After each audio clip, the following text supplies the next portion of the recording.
আজকের বিশ্বের সবচেয়ে কট্টর মুসলিম যোদ্ধা জাতি কি আসলে হাজার বছর আগে হারিয়ে যাওয়া ইহুদিদের বংশধর?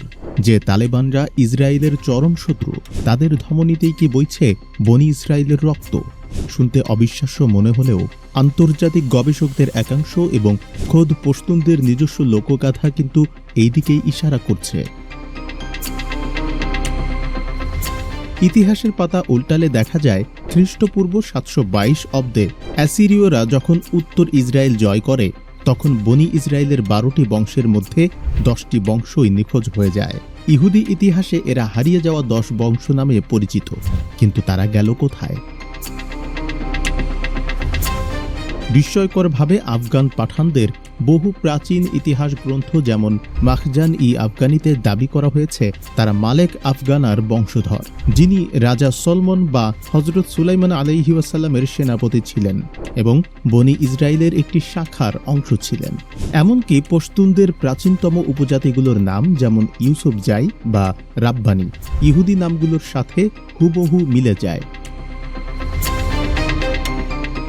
শুধু নাম নয়, পশতুনদের হাজার বছরের পুরনো পশতুনওয়ালি সংস্কৃতির সাথে ইহুদি রীতিনীতির মিল চমকে দেওয়ার মতো।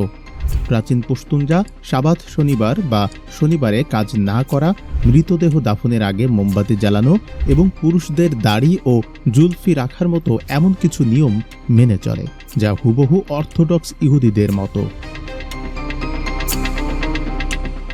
তাহলে ডিএনএ টেস্ট কি বলে?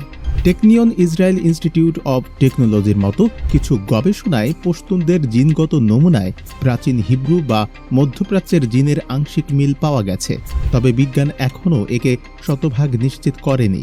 অধিকাংশ আধুনিক গবেষকের মতে এটি কোনো কনস্পিরেসি থিওরি বা কাকতালীয় ঘটনা নয়, বরং প্রাচীন সিল্ক রোডের মাধ্যমে সংস্কৃতির এক গভীর মিশ্রণ। আজকের ভূ রাজনীতিতে যেখানে ইসরায়েল এবং আফগান মুসলিমদের অবস্থান সম্পূর্ণ বিপরীত মেরুতে, সেখানে এই প্রাচীন রক্তের সংযোগের দাবি ইতিহাসকে এক অদ্ভুত গোলকধাঁধায় ফেলে দেয়। আপনার কি মনে হয়, এটা কি কেবলই লোককথা, নাকি সত্যিই ইতিহাসের সবচেয়ে বড় লুকিয়ে থাকা সত্য? আপনার মতামত কমেন্ট বক্সে জানান, আর ভিডিওটি শেয়ার করে বন্ধুদের সাথে আলোচনা শুরু করুন।